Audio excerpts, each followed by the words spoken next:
దుర్జనులను చూచి మత్సరపడకము, వారి సహవాసము కోరకము, వారి హృదయము బలాత్కారం చేయ యోచించును, వారి పెదవులు కీడును గూర్చి మాట్లాడును. జ్ఞానం వలన ఇల్లు కట్టబడును, వివేచన వలన అది స్థిరపరచబడును. ఆమేన్. హల్లెలూయా, హల్లెలూయా. ఈరోజు మన టాపిక్ ఏంటంటే, మొట్టమొదటిగా ఆత్మీయంగా బలపడుతూ అలాగే ఉన్నటువంటి వ్యవహార శైలి కావచ్చు, అది మన బైబిల్ ఏ విధంగా మనం నేర్పిస్తుంది. కొన్ని విషయాల్లో కొన్ని సందర్భాల్లో గత 4 ఆదివారాలు మనం తెలుసుకున్నటువంటి విషయం ఏంటంటే, బైబిల్ ఒక మాట చెప్తుంది. ఏమని చెప్తుంది? ఖచ్చితంగా పక్క వాళ్ళకి హెల్ప్ చేయమని చెప్తుంది. ఇంకో కొన్ని వచనాల్లో హెల్ప్ ఇప్పుడు అలా కాకుండా ఎవరైనా సరే సహోదరి గారు ఎవరైనా వచ్చి లేదా కూడా ఎవరైనా వచ్చి డబ్బులు అడిగినట్లయితే కనుక కొన్ని సందర్భాల్లో ఎందుకని చెప్పి జాగ్రత్త పడమని ఉందని కూడా మనం చెప్పడం జరిగింది. కారణం ఏంటి? ఎప్పుడైతే నీకుండా నిండుగా ఉంటుందో అప్పుడే పక్క వాళ్ళకి పోయగలుగుతాం. నీకుండా నిండుగా లేక అరకొరగా ఉండి నువ్వు నీతో పాటు ఉన్నటువంటి నీ కుటుంబ సభ్యులకే సరిగ్గా సరిపోయిన పరిస్థితుల్లో పక్క వాళ్ళకి ఇచ్చినట్లయితే ఏమవుతుందని చెప్పాను ఉంది బైబిల్లో, నువ్వు రోడ్డు పాలు అవుతావు, ఎవరో బయట వచ్చి బజార్కి ఇచ్చేస్తావు అనేటువంటి విషయం స్పష్టంగా గత 4 ఆదివారాలు మనం తెలుసుకున్నాం. ఎవరికి ఇవ్వాలి, ఎవరికి సహాయం చేయాలి, ఎవరికి సహకారం విషయంలో మనం కొంత జాగ్రత్త కలిగి ఉండాలి అనేటువంటి విషయం. ఈరోజు మన టాపిక్ ఏంటంటే ఇదే కొంత మనం ముందు తీసుకుని వెళ్తాం. జ్ఞానము వలన ఇల్లు కట్టబడును, వివేచన వలన అది స్థిరపరచబడును. ఆమేన్. హల్లెలూయా. జ్ఞానం వల్ల ఇల్లు కట్టబడడం అంటే సాధారణంగా మనం గత ఆదివారం మనం చెప్పినటువంటి విషయం ఏంటంటే, చీమల వలె జాగ్రత్త కలిగి ఉండాలి. చీమల వలె ఇప్పుడు ఉదాహరణకి వర్షం వచ్చిందనుకోండి, వర్షం వచ్చినప్పుడు సాధారణంగా ఏమైనా పనుల కోసం మనం బయటకు వెళ్ళాలన్నా కొంత కష్టమే. చీమలతో సహా ఏమో కొట్టుకుపోతాయేమో వాటికి కూడా భయం. అందుకని ఏం చేస్తాయి, ఎప్పుడు ఆహారం సిద్ధపాటు చేసుకుంటే వేసవకాలం ఉంది. వేసవకాలం అయితే కనుక వరదలు ఉప్పెలు లాంటివి ఉండవు కాబట్టి కాస్త బయటకు వచ్చి క్షేమంగా ఇంటికి చేరగలుగుతాయి అనేటువంటి ఒక ధైర్యం భరోసా మీద అవి చేసుకోగలుగుతాయి. తీరా జాగ్రత్త చేసుకున్న తర్వాత, ఆహారం అంతా జాగ్రత్త చేసుకున్న తర్వాత వివేచన ఇంపార్టెంట్. దాన్ని కాపాడుకునేటువంటి విషయంలో ఆ యొక్క విషయంలో ఏమని చెప్పంటుందంటే, కట్టుకోవడం వేరు, స్థిరపరచుకోవడం వేరు. ఒక మనిషి కీర్తి ప్రతిష్టలు సంపాదించుకోవడం వేరు, దాన్ని స్థిరపరచుకోవడం వేరు.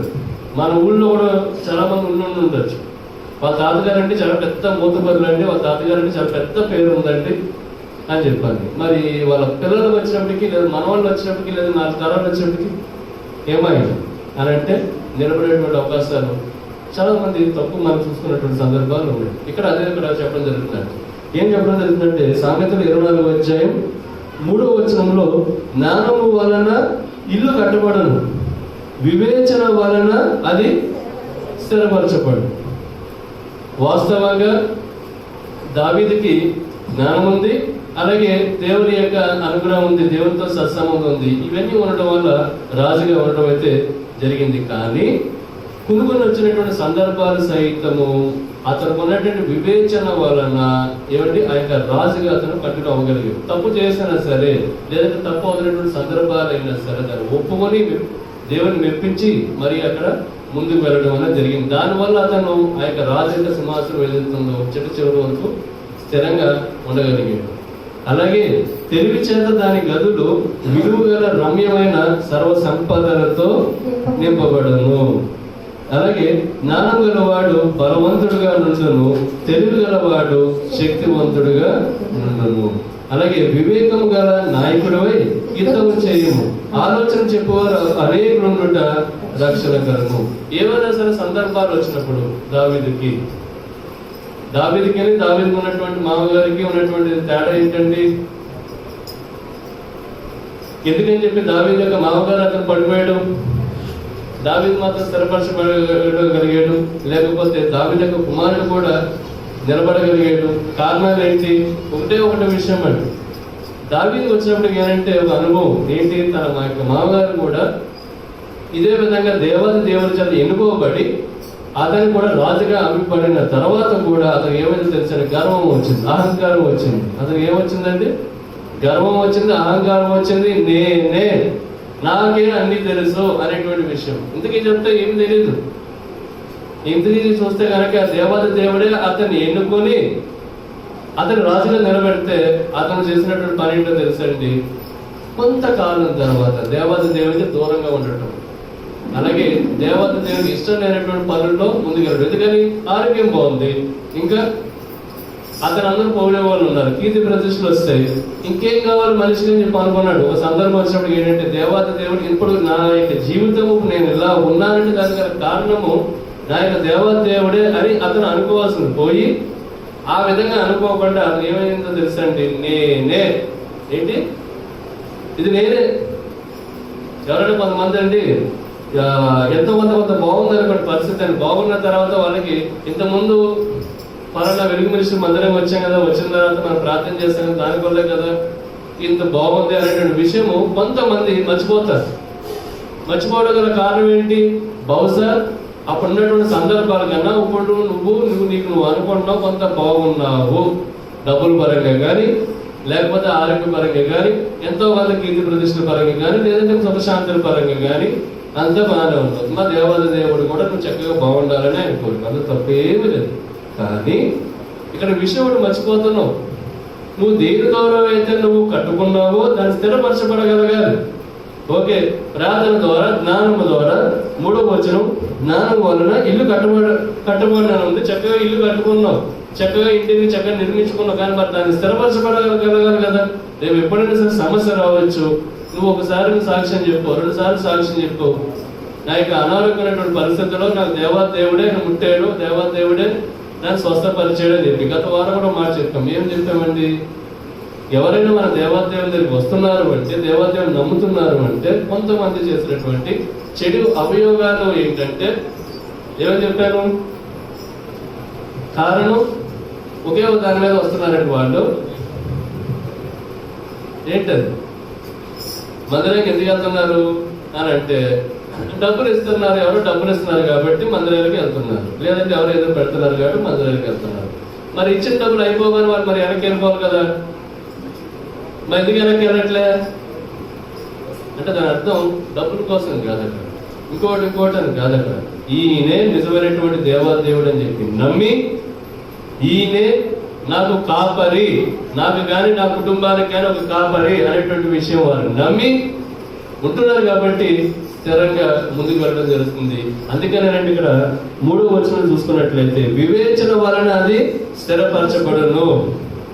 మోర్ ఇంపార్టెంట్, దావీదు వివేచన పరుడు, అలాగే దావీదు యొక్క కుమారుడు కూడా వివేచన పరుడు. దానివల్ల ఏమైందో తెలుసండి, తనకు ఉన్నటువంటి రాజ్యాన్ని వారు స్థిరపరుచుకుని ముందుకు వెళ్ళగలిగారు. అలాగే 7వ వచనం వచ్చినప్పటికండి జ్ఞానం అందదు, అటువారు మౌనులై ఉండును, కీడు చెయ్య పన్నాగములు పన్నువానికి సండాలమారి అని పేరు పెట్టబడును, మూర్తి యోచన పాపము, అపహాషకులు నరులకు హేయులు. ఇక్కడ చూసుకున్నట్లయితే 7వ వచనంలో మూర్ఖునకు జ్ఞానం అందదు. ఎంతగా చెప్పినా సరే కొన్ని సందర్భాల్లో కొన్ని విషయాల్లో ఎంతగా ఒప్పించి మెప్పించి చెప్తా ఉన్నా సరే వారికి ఉన్నటువంటి మూర్ఖత్వం వల్ల కావచ్చు, లేదంటే అమాయకత్వం వల్ల కావచ్చు, చెప్పినా సరే కొంతమంది వినిపించుకోరంటాడు. అదే విషయం అండి దావీదు విషయం వచ్చినప్పటికంటే, దావీదుకి చెబితే తను విన్నాడా, చేసిన తప్పుని వెళ్ళలేదా? దావీదు నీకు పలానా తప్పు చేసావు అని చెప్పినప్పుడు విన్నాడు, కానీ అతను ఉన్నటువంటి మామగారి విషయంలో అయితే మాత్రం అతని అవకాశాన్ని అతను అదుపులో పెట్టాడు. ఎన్నిసార్లు అయినా సరే అన్నిసార్లు కూడా దేవాది దేవునికి అండి, ఎన్నిసార్లు అయితే అన్నిసార్లు కూడా ఏమండి విద్రోహంగా లేదంటే అతని వ్యతిరేకంగా దేవదేవునికి మసులుతానే ఉన్నాడు. కొంతమందికి అండి ఎలా ఉంటుందో తెలుసండి, దేవదేవుడు ఒక అవకాశం ఇస్తాడు మారు అని చెప్పి, ఇంకొక అవకాశం ఇస్తాడు మారు, చక్కగా మారి చక్కగా దేవదేవుని సన్నిధానంలో ఉంటూ చక్కగా నీ కుటుంబాన్ని చక్కగా స్థిరపరచుకుంటూ చక్కగా దేవదేవునికి సన్నిధానానికి చక్కగా ఆత్మను తీసుకుంటా. రేపు ఎప్పుడైనా సరే నువ్వు ఉన్నది ఏదైతే నీ బట్టలు ఎలా అయితే మురికి అవుతాయో, ఉదయం వేసుకున్నటువంటి బట్టలు సాయంత్రం ఎలా అయితే మురికి అవుతుందో, నువ్వు వేసుకున్నటువంటి శరీరము కొన్ని ఏళ్ళకి ఖచ్చితంగా మొదలుగా అయిపోయి నీరసమించి ఖచ్చితంగా మరణ నీ యొక్క ఆత్మ నా దగ్గరికి రావాలి. కాబట్టి ఆ యొక్క సత్యము గమనించు, ఆ యొక్క సత్యం గ్రహించు నువ్వు అని చెప్పి దేవాదేవుడు చెప్తూ ఉంటే కొంతమంది ఏం చేస్తూ ఉన్నారో తెలుసండి, ఆ యొక్క సత్యాన్ని పక్కన పెట్టేసి ఈ 1000 ఏళ్ళు ఇలాగే ఉంటారు. ఏంటమ్మా, 25 ఏళ్ళ వయసుప్పుడు ఎలా ఉన్నామో నాకు 1000 సంవత్సరాలు ఇలాగే ఉంటారు, నా ఆరోగ్యం అంతా ఇలాగే ఉంటుందని చెప్పానండి. ఏమండి, చేసిన తప్పులే చేస్తుంది, తప్పుడు పనుల్లోనే ముందుకు వెళ్తూ కొంతమంది ఏం చేస్తుందో తెలుసండి, దేవాదేవుడు ఎంతగా క్షమిందామని చెప్పి ప్రయత్నం చేసినా ఒక గట్టు దాటి చేసినటువంటి ప్రయత్నం చేసినట్టు ఏమవుతుందో తెలుసండి, వాళ్ళు కేవలం అంటే వాళ్ళ శరీరాన్ని మాత్రమే ఏమని తెచ్చుకోవట్లేదు కానీ వారి యొక్క ఆత్మని దేవునికి సన్నిధానంలో కావచ్చు, వారి యొక్క పరలోకంలోకి ఏమిటి దూరం చేసుకుంటున్నారు. రేపు ఎప్పుడైనా కష్టం వచ్చినప్పుడు, అమ్మా అంతమంది నువ్వే, లేదా అయ్యా ఇంతమంది నువ్వే దేవాదేవుడు మొరపెట్టుకున్నావు, కష్టాల్లో ఉన్నప్పుడు మొరపెట్టుకున్నావు, దేవాన్ని ఆదుకో అని చెప్పాను, నాకు నువ్వే శరణ్యం అని చెప్పి నువ్వు మొరపెట్టుకున్నావు. మరి కాస్త ఫ్రీ జోన్ లో వెళ్ళిపోయిన తర్వాత నువ్వు నమ్మద్రోహమే కదా, నువ్వు కాస్త అంత బాగున్న తర్వాత దేవాదేవుడి సన్నిధానంలో వెళ్ళకుండా ఎన్నో ఆత్మను తీసుకురావాల్సినటువంటి బాధ్యత కలిగి ఉండి, మొట్టమొదటి బాధ్యత మన బాధ్యత ఏంటంటే ఆత్మను మనం తీసుకుని రావాలి. మనకి మందిరంలోకి ఎంతో మంది ఏమిటి సైతన్ గారు వాడు ఎలా దొరుకుతాడో తెలుసండి, సైతన్ గారు ఎక్కడ దొరుకుతుందో ఆత్మ పట్టేసుకుందాం, పట్టుకొని నరకంలో తీసుకుని వెళ్ళిపోవాలి. ఎక్కడ దొరుకుతుందా పట్టుకోవాలి. అది నీ కూతురే కావచ్చు, నీ కొడుకే కావచ్చు, నీ యొక్క భార్య కావచ్చు, నీ భర్త కావచ్చు, నీ పిల్లలే కావచ్చు, నీ అల్లుళ్ళే కావచ్చు, కూతుర్లే కావచ్చు. మనకున్నటువంటి పని ఏంటండి, మనకున్నటువంటి బాధ్యత ఏంటి, దేవాదేవుడు ఎంతోమంది ఆరోగ్యం ఇచ్చి, ఎంతోమంది మనకి శక్తినిచ్చి, బలం ఇచ్చి ఇది నాకు చేశాడు అనేటువంటి విషయం గమనించినట్లయితే నీకు ఉండాల్సినటువంటి ఆలోచన ఏంటో తెలుసండి, నీ యొక్క పనుల కోసం నువ్వు చేసుకుంటూ కొత్త ఆత్మను దేవాదేవుని యొక్క సన్నిధానంలోకి ఎంతమంది తీసుకొని వచ్చావు. కనీసం వచ్చేవారు కనీసం 2-3గా నేను చెప్పగలిగాను, కనీసం ఒక్కరికైనా సరే తీసుకురాగలిగానా, లేదా ఒంటరిగా మాత్రమే వచ్చేసానా అనేటువంటి విషయం మనం సమాధానం చెప్పుకోవాల్సిన విషయం ఏముందో ఉన్నట్లయితే అది మనకి దేవాదేవుని కంటే. అందుకని ఇక్కడ చెప్తున్నటువంటి విషయం ఏంటో తెలుసండి, కీడు చేయు పన్నాగములు పన్నువానికి తంటల మారి అని పేరు పెట్టబడును, అలాగే మూర్ఖుని యోచన పాపము, అపహాసకులు నరులకు ఎందుకు అపహాసకులు అంటే ఎవరు వీళ్ళు, ఎవరు చెప్తారా? అపహాసకులు అంటే ఎవరు? మన ఆదివారం కూడా చెప్పారు, ఎవరు చెప్పండి, ఎవరు చెప్తారా? పర్వాలేదు, మీకున్న ఆలోచనలు మీరు చెప్పండి. ఇక్కడైతే కామన్నారు, ఇక్కడ దాటిందంటే ఒక్కొక్కరు పెద్ద వాళ్ళే కదా, చెప్పండి పర్వాలేదు. పెద్దవాళ్ళు అంటే మంచి వాళ్ళు అని అర్థం. అపహాసకులు అంటే సహజంగా సాధారణంగా ఇతరు వ్యక్తులు ఉన్నప్పుడు, మూడో వ్యక్తి లేనటువంటి సందర్భం ఉన్నప్పుడు ఆ మూడో వ్యక్తి కోసం చెడుగా మాట్లాడేటువంటి తత్వం ఉన్నటువంటి వారు, ఎంతో కొంత హీనం చేసినటువంటి ఆ దుర్బుద్ధి ఉన్నటువంటి వారు. అది ఏం చేస్తుంటారు తెలిసిన ఉదాహరణకి, వీళ్ళైతే కొంత కుటుంబం బాగుండి ఉండొచ్చు, కాస్త రోడ్డు వెడల్పు మీద ఇంకోటనో ఎదుగుంటే ఇల్లు పోతుందనో లేదా షాప్ పోతుందనో చెప్పి ఉండొచ్చు. వెంటనే ఈ నోటి నుంచి వచ్చే తెలిసిన వాళ్ళకి ఇలాగే కావాలి, వాళ్ళు పలానా తప్పుడు పని మీద సంపాదించారంట, నువ్వు చూసావా తప్పుడు పని చేయడం, నువ్వు చూడలేదు. కొన్ని తప్పుడు పనులు చేయడం ఏదైతే ఉందో పని అలా అది చేస్తున్నప్పుడు కానీ ఆ మాటలు కానీ వాళ్ళు డైరెక్ట్ స్వయంగా విన్నావా, అది వినలే. మరి నీకు ఎలా తెలిసిందంటే ఎవరో చెప్పారు, కొన్ని ఎవరో నీకు చెప్పినటువంటి వాళ్ళు డైరెక్ట్ గా చూసారా, వాళ్ళు చూడలేదు. కానీ నువ్వేం చేస్తున్నావు తెలుసా, ఇద్దరు ఉండగా ఇక్కడ నువ్వు నీతో ఒక వ్యక్తి ఉండగా మూడో వ్యక్తి ఇక్కడ లేనటువంటి వ్యక్తి కోసం తప్పుడుగా మాట్లాడటం, ఆరోగ్యం విషయంలో కావచ్చు, వారి యొక్క కుటుంబ సొంతమైనటువంటి వ్యవహారంలో కావచ్చు, లేకపోతే వాళ్ళకు ఉన్నటువంటి ఆర్థిక ఇబ్బందుల్లో కావచ్చు, ఏదైనా సరే, లేదంటే వాళ్ళకు ఉన్నటువంటి తత్వంలో కావచ్చు, మనిషి క్యారెక్టర్లో కావచ్చు, బుద్ధిలో కావచ్చు, ఆ అబ్బాయి మంచోడు కాదంట, ఆ అమ్మాయి మంచిది కాదంట, పలానా కోడలు మంచిది కాదంట, పలానా కొడుకు మంచోడు కాదంట, పలానా వాళ్ళు మంచోడు కాదంట, నువ్వు మాత్రమే దేవతవి, నువ్వు మాత్రమే దేవుడివి, మీరిద్దరు ఆ మూడో వ్యక్తి మంచోడు కాదు. ఇలాంటి వాళ్ళు ఏం కావాలో తెలుసండి, ఇక్కడ ఏమిటంటే అండి, చదవండి ఒకసారి 9వ వచనం, అపహాసకులు నరులకు హేయులు. అమ్మ ముందు దేవాదేవునికి ఎలాగో హేయులే, కాకపోతే నువ్వు ఆ యొక్క వ్యక్తిని నువ్వు తప్పుడుగా నువ్వు చిత్రీకరిస్తున్నావు నీ నోటి మాటలు అనేటువంటి విషయము ఆ యొక్క మూడో వ్యక్తి తెలియకుండా ఉంటుందా? ఈ బుద్ధి ఏదైతే ఉందో, నువ్వు తప్పుడుగా మాట్లాడుతున్నావు, నీకు తెలియకుండానే నువ్వు నీ ఉన్నటువంటి ఈ బుద్ధి ఏంటో తెలుసా, మొట్టమొదటిగా